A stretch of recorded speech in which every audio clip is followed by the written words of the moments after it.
అంతా నా ఇష్టం అన్నట్టు జరగాలని అమెరికా కోరుకుంటుంది.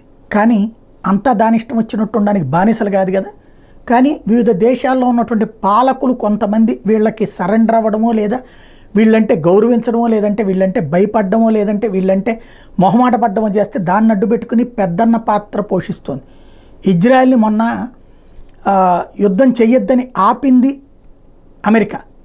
వాస్తవంగా సిరియాలోని డమస్కస్కి సంబంధించినటువంటి ఇరాన్ రాయబార కార్యాలయం మీద ఇజ్రాయెల్ దాడి ఏదైతే ఉందో అది అసలు అమెరికాకి చెప్పాలి. దాడికి విమానాలు బయలుదేరాక అమెరికాకి చెప్పింది. అప్పుడే అమెరికా ఆగ్రహం వ్యక్తం చేసింది. అట్ట మాకు ఈ క్షణంలో చెప్పడం ఏంటి, ఆపేయండి దాడి అయిపోయింది. తర్వాత ఈ 2 రోజుల నుంచి కూడా ఇజ్రాయెల్ని ఆపింది అమెరికా. ఆగండి మేము చెప్తాం, మేము మాట్లాడతామని చెప్పుకుంటూ వచ్చింది. తీరా చూస్తే మళ్ళీ ఇజ్రాయెల్ తాజాగా ఇరాన్ మీద వరుస దాడులకు దిగింది. ఇరాన్ వరుస దాడులకు దిగుతోంది. ఇది అమెరికాకి ఆగ్రహాన్ని తెప్పిస్తోంది. తాము చెప్పినట్టు ఇవాళ అంటే వేయాలి, ఉక్రెయిన్ లాగా పడి ఉండాలి ఇజ్రాయెల్. అందుకు సిద్ధంగా లేదు ఇజ్రాయెల్.